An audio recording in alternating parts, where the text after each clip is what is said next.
ఇవాళ బనకచర్ల ద్వారా మీ గురువు గారు చంద్రబాబు నాయుడు గారు తెలంగాణ రైతుల గొంతు కోసి మరి గోదావరి నీళ్లను మళ్ళీ కిందికి తీసుకుపోయే ప్రయత్నం చేస్తుంటే మీరు ఎట్లా వంతబాడుతున్నారో తెలంగాణ సమాజం చూస్తలేదా, తెలంగాణ రైతాంగం చూస్తలేదు అనుకుంటున్నారా?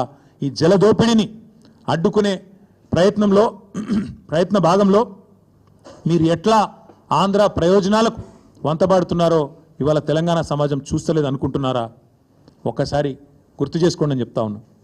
ఆనాడు వలసల జిల్లాగా పేరుపడ్డ పాలమూరును దత్తత పేరిట దగా చేసిందెవరో, దక్షిణ తెలంగాణకు ప్రాణాధారమైన పాలమూరు రంగారెడ్డి ఎత్తిపోతల పథకాన్ని మేము దాదాపు 85-90% పూర్తి చేస్తే ఆ 10% ఇవాళ చేయకుండా ఎండబెడుతున్నది ఎవరో ప్రజలకు తెలియదా?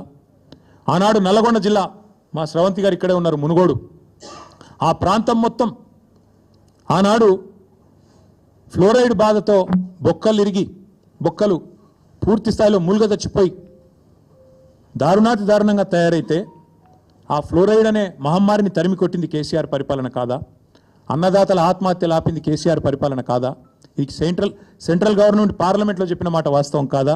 ఇట్లా చెప్తూ పోతే వందలు ఉన్నాయి. చివరికి ఎంత దారుణం అంటే నల్లగొండ జిల్లాలో ఫెయిల్ అయిన బోర్లే ఇంటి పేరుగా రైతులు మార్చుకునే పరిస్థితి. బోర్ల రామరెడ్డి గారు, ఆయన ఇంటి పేరు బోర్ల రామరెడ్డి, 57 బోర్లేసి బోర్లా పడ్డ వ్యవసాయం తెలంగాణలో ఉన్నమాట వాస్తవం కాదా? ఇవాళ మీరు మాట్లాడితే దయ్యాలు వేదాలు వల్లించినట్టు నికృష్టంగా కాంగ్రెస్ గురించి, కాంగ్రెస్ యొక్క గొప్పతనం గురించి, ఇందిరమ్మ గురించి ఎమర్జెన్సీ విధించి ఆనాడు ఎంతో మందిని జైళ్లలో నూకిన ఇందిరమ్మను గుర్తు చేసుకుంటూ మళ్ళీ గుడ్డలు కూడా తీసుకొడతామంటే ఇవాళ తెలంగాణ సమాజం అట్లా చూస్తూ ఊరుకోవడానికి, నిస్తేజంగా చూడడానికి సిద్ధంగా లేదు. రేవంత్ రెడ్డి గారు, మీకు నేను స్పష్టంగా చెప్తా ఉన్నా, నీకు లెక్కలు తెలియకపోవచ్చు కానీ నేను గుర్తు చేస్తా. వాస్తవం ఏంది? 2014లో ఆనాడు కొత్త రాష్ట్రం తెలంగాణ, ఏదో అధికార మార్పిడి కాదు జరిగిందో, కొత్త రాష్ట్రం పుట్టింది. ప్రజల దయతో, పోరాటాలతో, కేసీఆర్ గారి నాయకత్వంలో తెలంగాణ రాష్ట్రాన్ని సాధించుకున్న రాష్ట్రంలో మన ఆర్థిక పరిస్థితి మనకు తెలియకపోయినా 2 దఫాల్లో 30,000 కోట్ల రుణమాఫీ చేసింది కేసీఆర్ ప్రభుత్వం కాదా? ఆనాడు కరోనా వచ్చినా, పెద్ద నోట్ల రద్దు లాంటి సమస్యలు వచ్చినా, కొత్త రాష్ట్రానికి మోడీ గారు ఎన్నో రకాలుగా ఇబ్బందులు పెట్టే ప్రయత్నం చేసినా అన్ని తట్టుకొని 30,000 కోట్లు రుణమాఫీ చేసింది కేసీఆర్ ప్రభుత్వం కాదా? అట్లాగే ఇక సాగునీటి ప్రాజెక్టులు, వాటిని సస్యశ్యామలం చేయడం, నేను మళ్ళీ చెప్తా ఉన్నా, మీరే కదా ఫామ్ ఏందది రైతు డిక్లరేషన్, మీ రాహుల్ గాంధీ వరంగల్కి వచ్చి ఇన్ని మాటలు చెప్పిండు.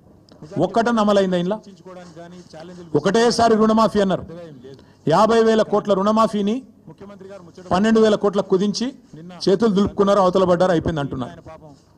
12,000 కోట్లు దాటలు ఇంకా ఈ రోజు కూడా. మళ్ళీ మాట్లాడితే సిగ్గు లేకుండా 21,000 కోట్లు అని చెప్తారు. మీకు ఇది వరకు కూడా చెప్పినా, మళ్ళీ కూడా చెప్తా ఉన్నా, ఇందులో ఒక్కటని అమలైందా? ఒక్కటంటే ఒక్కటి అయినా సిగ్గు లేకుండా మాట్లాడతారు. అట్లాగే ఎన్నో చేశాం, మీకు చెప్తే చాలా ఉన్నాయి. 2,603 రైతు వేదికలు కట్టినాం. 5,000 ఎకరాలకు ఒక్కొక్కరు చొప్పున అగ్రికల్చర్ ఎక్స్టెన్షన్ ఆఫీసర్లను పెట్టినాం. ఏదో మాటలతోనో డైలాగులతోనో కాలేదు తెలంగాణలో వ్యవసాయ విస్తరణ. కేసీఆర్ గారి నాయకత్వంలో అకుంఠిత దీక్షలాగా, ఒక తపస్సులాగా చేస్తే ఇన్ని రంగాల కలబోత, సాగునీరు, విద్యుత్తు, అట్లాగే ఇరిగేషను, ఇవన్నీ కలిస్తే, గ్రామీణాభివృద్ధి కలిస్తే వాటి సమాహారంగా అల్టిమేట్గా తెలంగాణ ఇలా భారతదేశంలో నెంబర్ 1 అయింది. మేము రెడీ. నువ్వు అసెంబ్లీలో పెడతావా చర్చ, లేదా అంబేద్కర్ కాడ పెడతావా, కొండారెడ్డి పల్లెలో పెడతావా, చింతమడకలో పెడతావా, కొడంగల్లో పెడతావా, గజ్వేల్లో పెడతావా, ప్లేస్ నీ ఇష్టం, ఎక్కడంటే అక్కడికి వస్తాం. కానీ నువ్వు తప్పించుకపోయే బాబత్ మాకు తెలుసు. నువ్వు గ్యారంటీ ఏం చేస్తావు?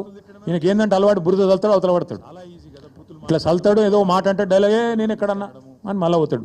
ఆయననే చెప్పిండి, నేను కేసీఆర్ వస్తాడా కేటీఆర్ వస్తాడా అన్నాడు.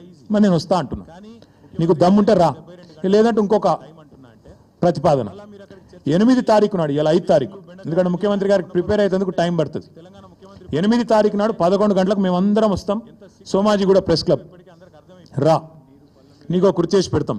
నీ కార్యకర్తలతో సహా వస్తావా, నీ ఎమ్మెల్యేలతో సహా వస్తావా, వాళ్ళు ఎంతమంది వస్తారో చెప్తా, వాళ్ళకు కూడా ఇంతజాం చేస్తాం. ఛాయ్ బిస్కెట్ కూడా మా సోమాజిగూడ ప్రెస్ సోదరులను అడిగి అది కూడా ఏర్పాటు చేస్తాం. సోమాజిగూడలో ప్రెస్ క్లబ్లో 11 గంటలకు 8 తారీఖు నాడు నేను రెడీగా ఉంటా. నువ్వు వస్తావా రావా నీ ఇష్టం, నువ్వే ఛాలెంజ్ ఇస్తున్నావు, రావాలని కోరుతున్నా. వస్తే సంతోషం, మీడియా ముందే చర్చిద్దాం, నీళ్ళకు నీళ్లు పాలకు పాలు. ఇంకొక మాట కూడా నేను చెప్తా ఉన్నా, ఇవాళ మా రైతన్నలు కూడా వినాలని చెప్పి కూడా కోరుతా ఉన్నా. వాస్తవం ఏంది ఈరోజు? సిగ్గు లేకుండా ఈ ముఖ్యమంత్రి రైతు బంద్ వేసినా పండుగ చేసుకోండి అంటుండు. మొన్ననే మా ప్రశాంత్ రెడ్డి గారు, జగదీష్ రెడ్డి గారు ఇక్కడ చెప్పినారు, మేము ఒకసారి వేయలేదు, 11 సార్లు మొత్తం 73,000 కోట్ల రూపాయలు రైతుల ఖాతాల్లో వేసినాం, కానీ ఎన్నడూ గింత హడావుడి గింత ఆర్భాటం అయితే చేయలేదు. ఒక్కసారి వేసి 4 పంటలకు గాను ఒక్క పంటకేసి దానికే పండుగ చేసుకోకండి అంటున్నాడు. వాస్తవం ఏంది అసలు? ఇవాళ రైతులకు ఎగ్గొట్టిందంతా, యాక్చువల్గా ఇచ్చిందంతా రేవంత్ రెడ్డి ప్రభుత్వం. మీరు చెప్పింది ఏంది అసలు? ఇచ్చింది ఏంది? మీరు చెప్పింది ఏంది? మీరు చెప్పింది ఏంది అసలు? ఇచ్చింది ఏంది? మీరు చెప్పింది ఏంది? రైతు భరోసా ఎకరానికి 15,000 ఇస్తామని చెప్పినావు నువ్వు. కేసీఆర్ 10,000 ఇస్తున్నాడు బిచ్చం వేసినట్టు, నేను 15,000 ఇస్తా అన్నావు. కేసీఆర్ 2 పంటలకు ఇస్తున్నాడు, నేను 3 పంటలకు ఇస్తా అన్నావు. ఇవాళ ఏం చేస్తున్నావు మరి? ఇచ్చినావా ఎక్కడన్నా 15,000? అసలు రైతు భరోసా పేరుకు అర్థం ఉందా, తాత్పర్యం ఉందా? ఇంకొక మాట కూడా